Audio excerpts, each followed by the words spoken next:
Video করবেন না please. Video করুন আপনি কোনো সমস্যা নাই তো। ভিডিও করবেন না প্লিজ, আমার মান সম্মান শেষ হয়ে যাবে, আব্বু জেনে যাবে।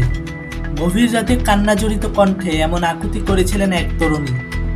ঘটনাটি ঘটেছে রংপুরের পীরগাছা উপজেলার চৌধুরানী বাজার এলাকায়।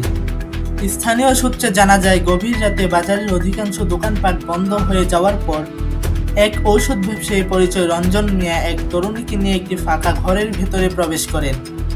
বিষয়টি কয়েকজন স্থানীয় যুবকের চোখে পড়লে তাদের সন্দেহ হয়, পরে তারা নিঃশব্দে ঘরটির চারপাশ ঘিরে রাখেন।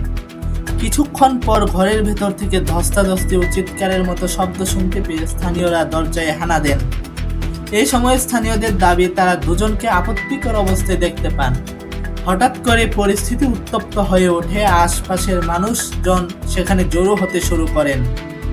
ভিডিও ধারণ শুরু করতেই কান্নায় ভেঙে পড়েন ওই তরুণী। তিনি বারবার বলতে থাকেন, প্লিজ ভিডিও করবেন না, আমার আব্বু জেনে যাবে।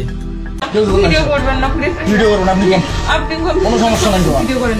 প্রথম দিকে তরুণীর দাবি, তাকে ভুল বুঝিয়ে সেখানে নিয়ে আসা হয়।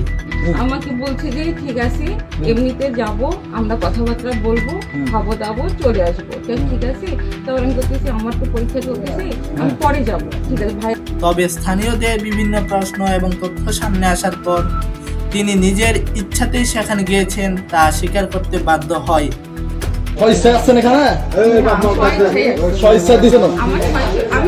ঘটনার পর এলাকায় ব্যাপক চাঞ্চল্যের সৃষ্টি হয়। অল্প সময়ের মধ্যেই শত শত মানুষ ঘটনাস্থলে ভিড় করেন।